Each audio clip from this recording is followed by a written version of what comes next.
Hello, kumusta ang bawat isa sa atin? Maraming salamat sa Panginoon at tayo muli ay magkakasama kahit wala tayo sa ating classroom. Pero ngayon ay tayo makakapag-aaral ng kanyang salita. At alam nyo, itong lesson lang na ito, ang hindi natin talaga matatakel ng magkakasama dahil sa kalagayan natin ngayon. So, nag-decide ako na gawin na lang siyang online class at lesson para maunawaan natin. Sapagkat itong topic na ating titingnan ngayong umagang ito ay isang aralin na dapat maunawaan ng lahat. Okay? Dahil ito ay pumapatungkol sa atin mismo, tayo mismo bilang isang tao. Hindi mo maunawaan ang isang bagay hanggat hindi mo nakikilala ito. Okay? Hindi mo alam kung anong meron sa isang bagay kung hindi mo naaral ito. Tama ba? For example, kayo ay nag-aaral ng isang lesson sa math at ang lesson na ito ay hindi madaling aralin. Okay? Pero pag inalam mo kung anong gamit ng isang symbol o kaya inalam mo ang formula, basta inalam mo at inaral mo ang isang aralin, maunawaan mo ito. Kagaya din sa isang tao, hindi mo maunawaan ang kalagayan ng isang tao hanggat hindi mo siya nakikilala. Kagaya mo, di ba? Ang mga nakakakilala sa iyo at nakakaunawa sa iyo ay yung tunay na nakakakilala sa iyo, kagaya ng mga tunay mong kaibigan. Ganun din, hindi mo malalaman ang purpose mo sa mundong ito hanggat hindi mo alam at hindi mo inaalam kung anong meron, bakit ka ginawa ng Panginoon. Okay? Hindi mo malalaman ang isang bagay hanggat hindi mo kinikilala. Kagaya ng ating cellphone. Alam mo kung paano gagamitin ang cellphone mo kung meron kang manual. Tama? Kung ikaw ay merong mga sinusunod, kaya pinapanood mo siya sa YouTube. Yeah, pinapanood mo sa kung paano ang paggamit nun. Nire-review mo. Okay? Kaya ay mga appliances o mga gadgets na binili mo, nalalaman mong purpose niya pag iyong inalam at inaral. Kaya itong lesson na ito ay malaki ang magagawa sa atin. Sapagkat dito malalaman ano ba ang purpose ng Panginoon, bakit kanya ginawa. Bigla ka na lang ba niyang naisip na gawin? O bigla na lang bang, o dahil ba ang Panginoon ay naka-quarantine noon dahil mag-isa lamang siya?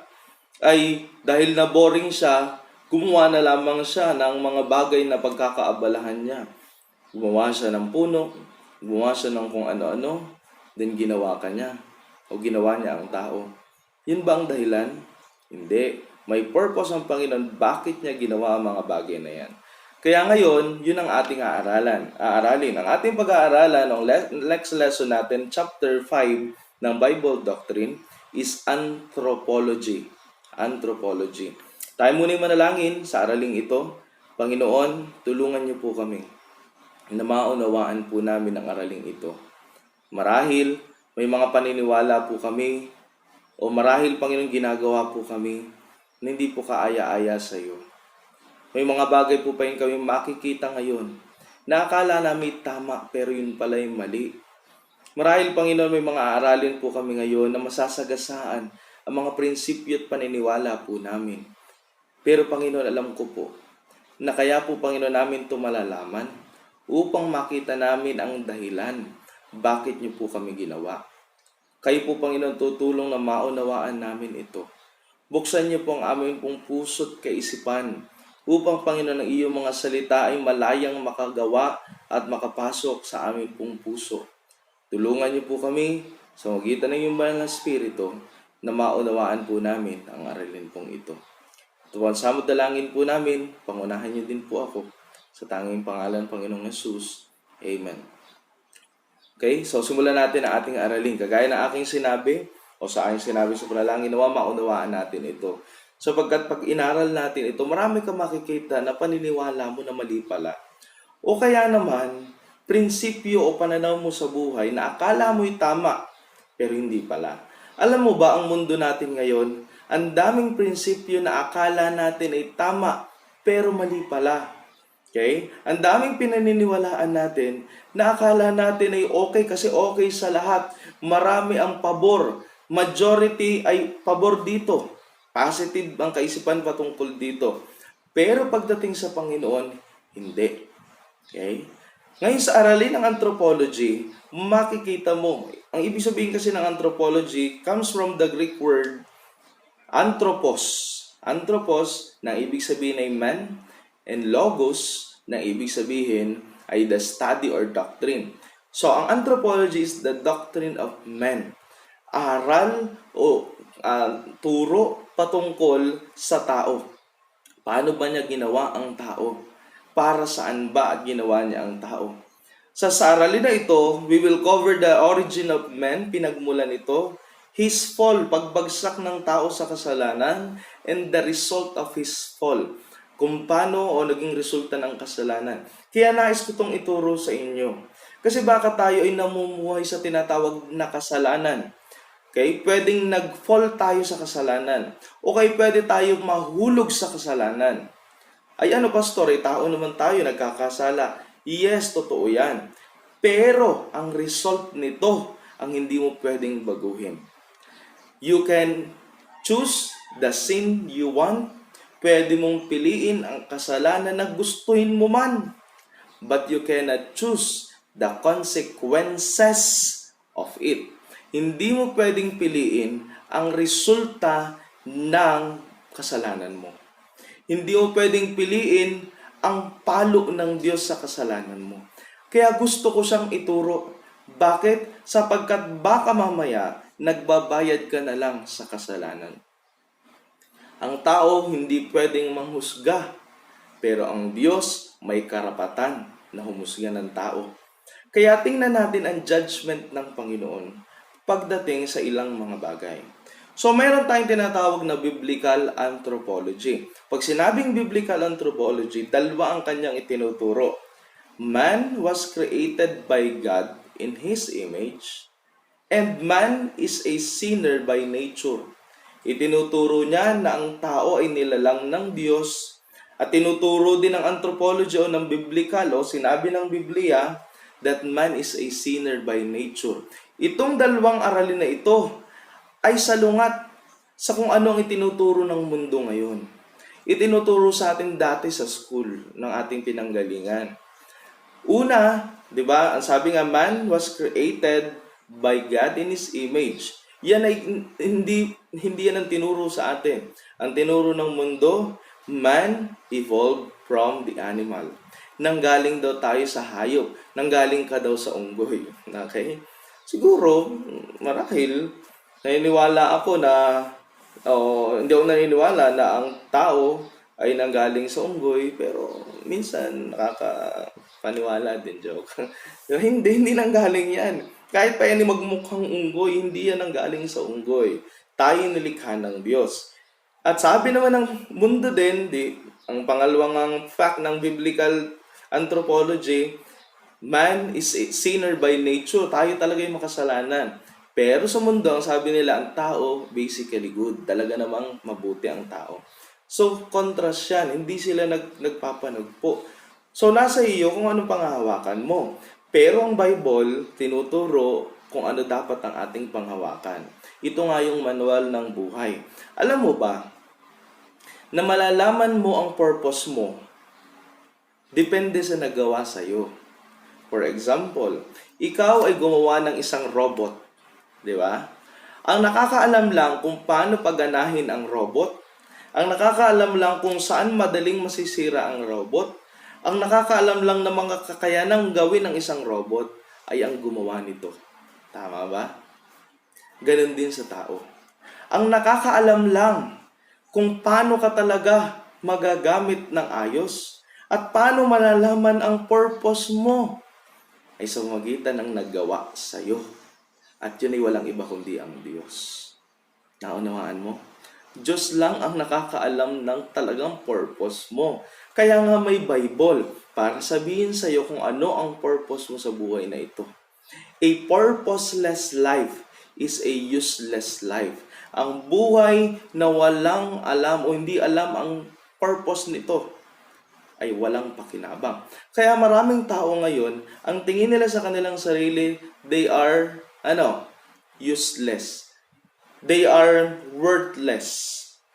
Wala silang halaga. Wala silang pakinabang. Bakit? Kasi hindi niya nakita ang purpose niya. Kaya nais ko ipakita sa iyo ang purpose mo. Okay? So, diretso natin ang ating lesson. So, there are 8 biblical, There are 8 biblical truth about anthropology. May 8 katotohanan na sinasabi ng Biblia patungkol sa aral, patungkol sa tao. So, simulan natin ang aralin na ito. First, God created man. Ang Diyos ang lumalang sa atin. Nais kong sabihin na ang Diyos ang lumalang sa iyo. Kaya bilang siya ang lumalang sa iyo, siya lang ang nakakaalam ng purpose mo. At sa magitan ng kanyang salita, babanggitin niya at sasabihin niya sa iyo kung paano magfa-function ang buhay mo ng maayos. Kaya ang mahalaga nagbabasa ka ng Biblia. Mahalaga na ikinig ka ng salita ng Diyos. Kasi malalaman mo ang halaga mo. Mahalaga ka, nais kong sabihin sa iyo. Hindi lang mahalaga ikaw sa akin, mahalaga ka sa Diyos. Kasi siya ang gumawa sa iyo. Diba? Tanda ko yung isang movie, parang sa Toy Story 4 ata yun. Ewan ko napanood ninyo. Pero yung mga laruan ay gumagalaw, di ba? Yung bida doon na bata, yung gumawa siya sa school, nagkameron sila ng artwork, na ang gagawin niya ay yung gumawa siya ng artwork galing sa spoon. Parang spork ata yun. Okay? Nilagyan niya ng mata, nilagyan niya ng kamay. At alam mo yun, pagkatapos siya magawa ito, tuwang-tuwa siya. Kahit hindi naman ganun kagandahan ang kanyang ginawa, pero ang saya-saya niya. Inuwi niya ito sa bahay. Then, alam natin na lang nangyari kung napanood niyo yung Toy Story 4, gumalaw ngayon yung toy, yung spork. Okay? At nung gumalaw ito, ang tingin niya wala siyang halaga. Diba? Pero dun sa bata, napakahalaga nung spoon na yun. Kasi siya ang gumawa. Naunawaan mo? Ganun din sa Diyos. Mahalaga ka sa Diyos sapagkat siya ang gumawa sa iyo. Okay? Ang tingin mo sa sarili mo, ikaw ay walang halaga, pero sa Kanya, napakahalaga mo. At 2 tao ang Kanyang ginawa. Si Adam, na ang ibig sabihin ng Adam ay man, at si Eve, na ibig sabihin ay mother of all. 2 lang ang ginawa ng Diyos, lalaki at babae. Okay? Marahil ang tingin natin ay pati yung, diba? Ngayon ang dami ng gender. Pero sa Biblia, 2 lang ang nilikha ng Diyos. Lalaki at babae. Mamaya maaral natin kung anong meron pa diyan sa bagay na yan. And the creation of man from the dust of the ground was a masterwork of the only omnipotent God. Okay? Yun ang pinakang dakilang ginawa niya. At napakapalad natin, isipin nyo, alam nyo ba, bago ginawa ng Diyos ang tao, nilalang muna niya ang hayop. Nilalang niya muna ang mga puno. Nilalang niya muna ang mga bagay na ating pwedeng gamitin. Ipinrepare na ng Diyos ang lahat bago ka pa niya gawin. Ganun kabuti ang Panginoon. Kaya sa kalagayan natin ngayon, kung natatakot ka, huwag kang mag-alala. Kasi piniprepare na ng Panginoon ang mga bagay na kailangan natin. Ang kailangan lang natin manalangin. Nananalangin ka ba? Yun ang tanong. Kasi baka mamaya hindi ka nanalangin. Hindi ka tutugunin ng Panginoon sa panalangin, sa hindi bubigay ng Diyos sa iyong kailangan mo, kundi mo naman hinihingi. Okay? Sabi ng Biblia, ang nais ng Panginoon tayo ay manalangin. So, humingi tayo sa Kanya. Jeremiah 33 verse 3, call unto me and I will answer thee. Paano ka susagutin ng Diyos? Di ka naman natawag. Na? Sabi ng Biblia, ask and ye shall, sabi din, ask and ye shall, ask and He will answer. Ano ba sabi ng verse? Matthew 7:7. Yan ko para mas malinaw sa atin yung verse. Matthew 7:7 na wawala ko doon sa unang part. Ask and it shall be given. Parang ask and it shall be given unto you. Seek and ye shall find. Tingnan nyo. Sabi dito, ask and it shall be given. Tama. Ask and it shall be given you. Seek. Okay? Humingi ka at bibigyan ka. Humanap ka and ye shall find. Makakita ka.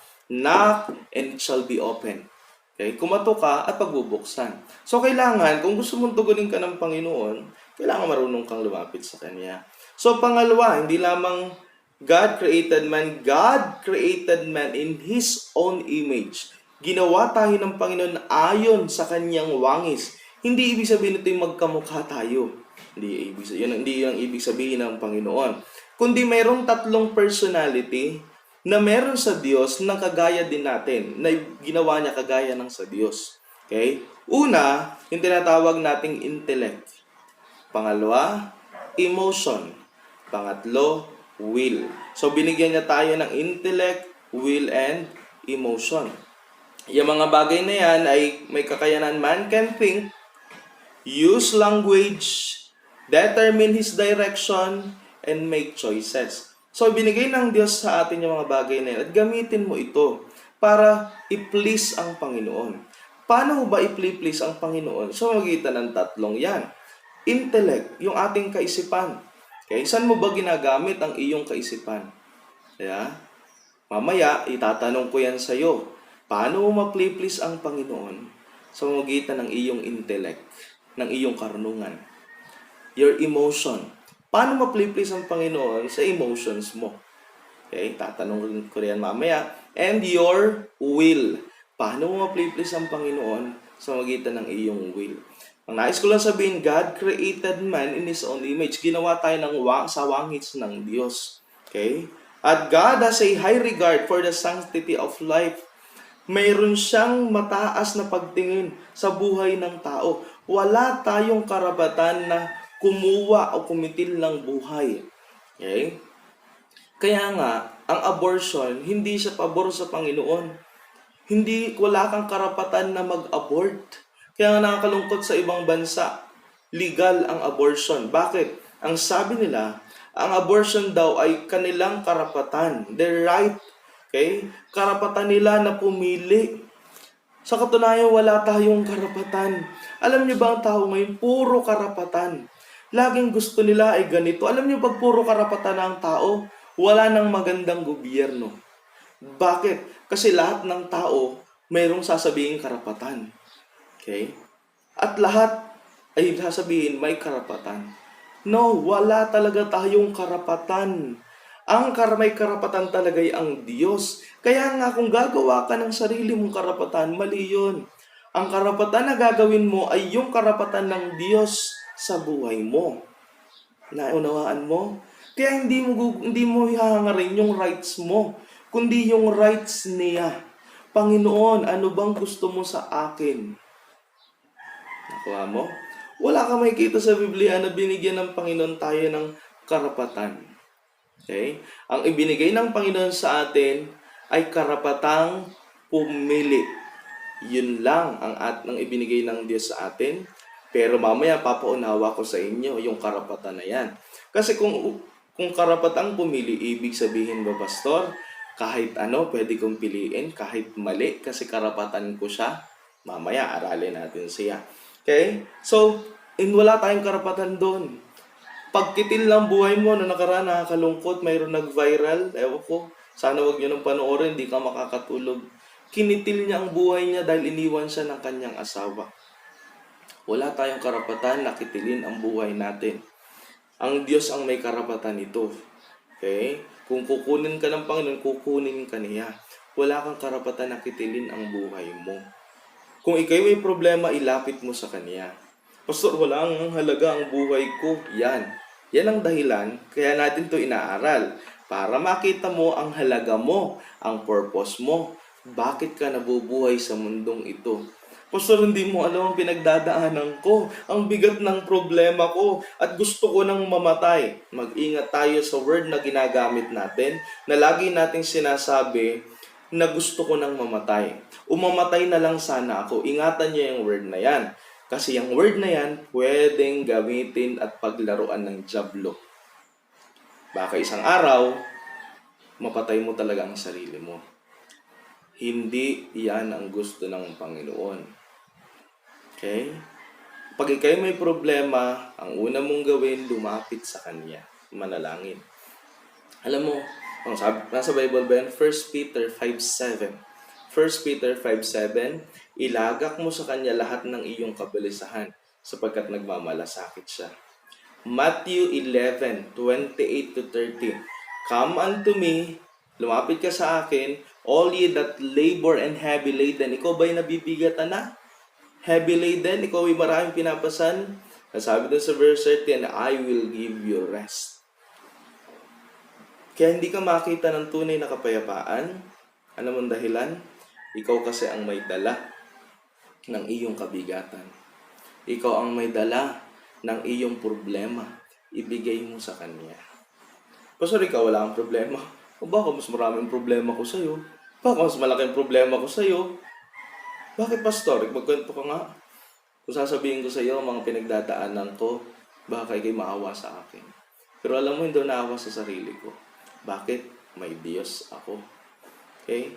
Ang solusyon sa lahat ng problema ko, Diyos. Ang kailangan ko lang ipagkatiwala sa Kanya. Hindi ako namang problema. Yeah? Hindi ko pero problema ngayon ang kalagayan natin ngayon. Kasi alam ko, Panginoon magpo-provide. Kagaya ng sinabi ko, malalaman mo o pag nakilala mo ang Diyos sa buhay mo, magkakameron ka ng tunay na katuwaan. Gusto mo ba ng true joy? Yung hindi gawa. Yung hindi galing sa tao, sa Panginoon makikita. Nasa Kanyang tunay na katuwaan. Okay? So, yun ang pangalawa. Pangatlo, God created man with a God consciousness. God created man with a God consciousness. Okay? So, tayo binigyan ng Panginoon ng tatlong part. Meron tayong tinatawag na body, soul, and spirit. Yung kanina, personality. Ito part ng katauhan natin. Meron tayong body, soul, and spirit. So, anong meron sa tatlong ito? Okay? Ang Panginoon nagbigay sa atin ng tinatawag na material being o yung body at saka immaterial being, yung soul and spirit. Okay? At anong meron dito? Yung body is the unconscious existence. Yung katawan natin, unconscious yan. Kaya pag namatay ang tao at naiwan ang katawan, unconscious na. Kaya lang to gumagalaw dahil meron tayong body o meron tayong soul and spirit. Nakanawaan natin? Sunod, yung soul is the conscious existence. Siya ang nakakaramdam. Kaya ka conscious. Siya ang nakakaramdam dahil sa soul natin. And spirit is the God-conscious existence. God-conscious existence. So, itong spirito galing sa Diyos. Kapag namatay tayo, babalik lang ito sa Diyos. Okay? And the only man is conscious of the eternal of the spirit world. Ang animal is not conscious on the spirit world or patungkol sa Diyos. Hindi siya conscious doon. Kaya ako nagtatanong ka, kung yung iyo bang Shih Tzu ay pupunta sa langit pag namatay, hindi. Kasi wala silang consciousness pagdating sa eternal. Okay? At ang tao lang ang meron. Kaya kung ang tao ay, o hayop, ay gustong iligtas ng Diyos, dapat sinabi ng Bible na kaya siya namatay para iligtas ang tao at hayop. Hindi ganoon. Sinabi niya lang, kaya siya namatay para iligtas ang tao. Okay? Kaya ang hayop, mamamatay siya at babalik lang ang kanyang espiritu sa Panginoon. Okay? Nang walang anumang kaisipan patungkol sa Diyos. So, pang-apat, God gave man much responsibility. Ang Diyos ay nagbigay sa atin ng responsibilidad. At ginawa niya yan nung nilikha niya ang lalaki at babae, si Adan at si Eva. Sabi ng Genesis 2:8, and the Lord God planted a garden eastward in Eden, and there He put the man whom He had formed. So pinunta, dinlagay ng Panginoon ang tao. In the perfect environment of the Garden of Eden, Adam had much responsibility. So binigyan niya ng responsibilidad. Tayo binigyan ng Diyos ng responsibilidad. Paano ka nagiging responsible pagdating sa mga bagay na ibinigay ng Diyos? Okay? So panglima, God created man with a free will. Ito yung sinasabi ko. God created man with a free will. Binigyan tayo ng Panginoon ng karapatan na pumili. And the Lord God commanded the man, saying, of every tree of the garden, Genesis 2:16-17, thou mayest, kahit ano yung nasa garden na yan, pumili ka, freely eat. But of the tree of the knowledge of good and evil, thou shalt not eat of it. For in the day that thou eatest thereof, thou shalt surely die. Okay? Pansinin mo, ang Panginoon, binigyan ng karapatan si Adan na pumili. But why did God put a forbidden tree? Bakit ang Diyos ay naglagay ng pinagbabawal na puno doon sa Garden of Eden? Yun ba ay para tuksuhin ang tao? Hindi. We know that God does not tempt. Hindi siya nanunukso. In James 1:13, sabi doon, ang Diyos ay hindi nanunukso. Ang diablo ang nanunukso. Okay? But, sabi dito, God desire man to love Him by choice, not by force. Ang gusto ng Diyos, kaya tayo binigyan ng freedom, ay para pumili tayo ng hindi niya pinilit, kundi galing mismo sa atin. Kaya ikaw, binigyan ka ng Panginoon karapatan na pumili sa kasalanan o hindi. Pero pansinin mo, ang sabi dun sa verse, sabi niya, bibigyan ko kayo ng karapatan. Of every tree of the garden, thou mayest, pwede kang pumili kahit alin. But, sabi doon, of the tree of the knowledge of good and evil, thou shalt not eat. Kasi pag kinain mo daw to, mamamatay ka. Binigyan niya ng authority o ng karapatan na pumili. Pero sabi niya, pag kinain mo yan, mamamatay ka. Ganon din. Binigyan niya tayo ng karapatan na pumili. Gusto mo yung mali o tama. Pero pag pinili mong mali, may kaparusahan ka. Okay? Kaya niya lang tayo binigyan ng freedom na pumili ay hindi para piliin ng mali. Kundi para wag niya tayong pilitin na gawin ang tama. Kundi gumawa tayo ng tama na gusto natin mismo. Ang tanong, kung ang sabi mo lagi, hindi ko po alam, gusto ko pong maging tama. Gusto ko pong maging maayos. Pero bakit po parang hindi ko kayang gawin? Baka kasi ang pinipili mo pa rin ay mali. Yun ang sagot doon. Huwag mo kasing piliin ang mali. Huwag mong puntahan yung mali. Huwag mong i-take yung mali. Kasi pinili mo eh. Diba? Yan ang choice mo. Kaya huwag kang magsisisi kung kani-kanino. Pinili mo ito. Kaya sana ang piliin mo ay yung tama. Kagaya namin, magtuturo lang kami sa iyo. Pag lumapit ka sa akin, bibigyan kita ng advice. Pero nasa iyo pa rin ang pagpili. Bakit? Kasi ayaw ka naming pilitin. Pero sinasabi namin sa iyo ang consequence ng kasalanan. Yeah? Kaya sana makita mo. There were many trees. Pansinin mo ha. Ang daming puno dun sa Hardin ng Eden para kay Adan at Eva. Pero ang pinili pa rin nila ay yung bawal kainin. Alam mo ba, mayroon 2 puno dun na napakaganda. Una, yung tree of knowledge of good and evil at the tree of life. Anong meron dun? Yung tree of knowledge, yung pinagbabawal ng Panginoon. Yung pangalawa ay buhay, tree of life. Pag kinain mo to, hindi ka namamatay. Bakit hindi yun ang kinain nila? Kung ako, nasa kalagayan niya, pinagbawal ng Panginoon niya, napipiliin ko yung tree of life para hindi na sana ako namatay. Pansinin mo, nandun yung 2 puno, parehas nasa gitna, magkatabi. Pero ang pinili niya yung hindi o mali. Alam mo, Diyos, pinagpipili tayo kung tama o mali. Pero pinipili natin ay ang mali. Pinapapili niya tayo yung sumpa o pagpapala. Pero pinili mo pa rin. Sumpa. Kapatid, magising ka. May pinapipili sa yung maganda ang Panginoon. Ito, narito, yung tama. Ang piliin mo yung tama. Please. For your sake and for God's sake.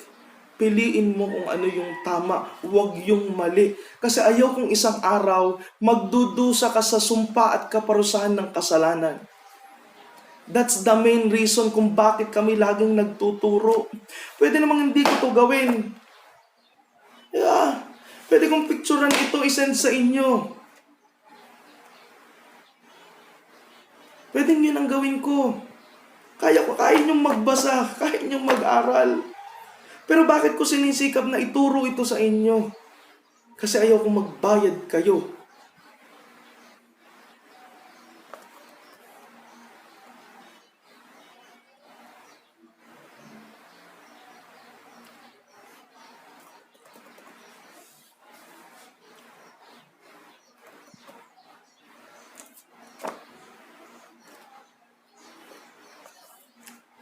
Ayoko magbayad kayo sa kasalanan.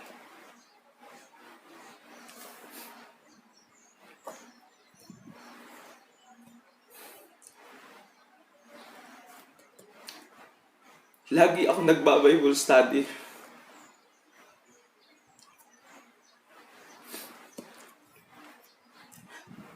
Kahit ngayon walang pasok.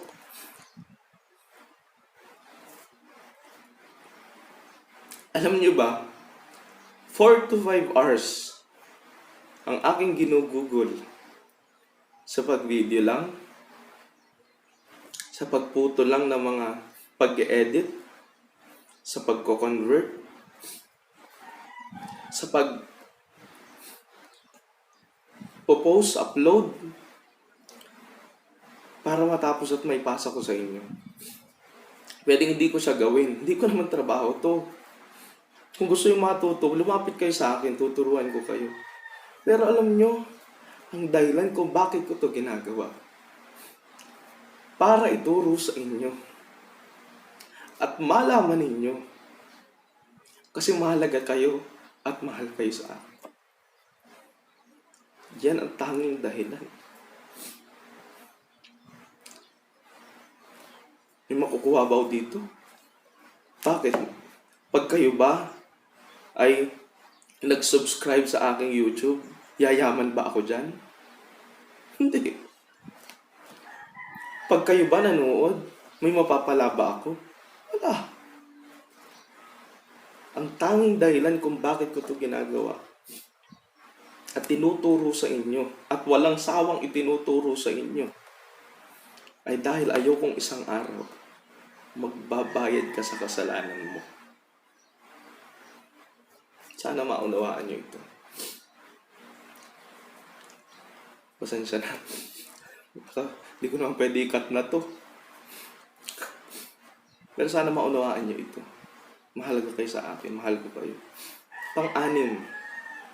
God created man with intelligence. Binigyan tayo ng Panginoon ng karunungan. Kaya sana yung karunungan na binigay sa iyo, kung ginamitin mo sa tama, huwag kang magpaloko. Huwag kang maniwala sa mundo. Huwag kang basa ng basa sa Twitter at Facebook. Kaya ka naloloko, yun ang binabasa mo. Yun ang binabasa mo. Pero alam mo, kung iyo lamang unawain ang ginagawa ng Panginoon at gagawin sa buhay mo, kung iyong palalawakin lang iyong kaisipan. Pang-pito, God created man with a helpmeet. Okay? Ang Diyos gumawa ng tao at siya ay nagawa ng kasama niya. Makakasama sa buhay. Pag sinabing meet, means fit. Pag sinabing helpmeet, ibig sabihin fit para sa tao. O kay Adan. Ang tinutukoy nito ay si Adan. Kaya nga, mahalagang makita mo kung yung tao ba na sinasabi mong mahal mo at siya na, ay fit ba para sa'yo? Kasi pag hindi yan fit, patay ka. Okay? So, paano malalaman na fit na siya? Una, dapat nasa tamang panahon ka na. Nasa tamang edad ka na ba? Eh, mali ka pa nga sa edad. Paano magiging tama? Basta lang yung mahal ko hindi mahal. Saan ka nakita sa Bible na pinagsabi ng Diyos dahil mahal nilang isa't isa? Si Adan nga at si Eva, hindi pinagsama dahil mahal nilang isa't isa. Nakita mo ba na tinanong ng Panginoon si Adan? Sabi niya, Adan, mahal mo ba si Eva?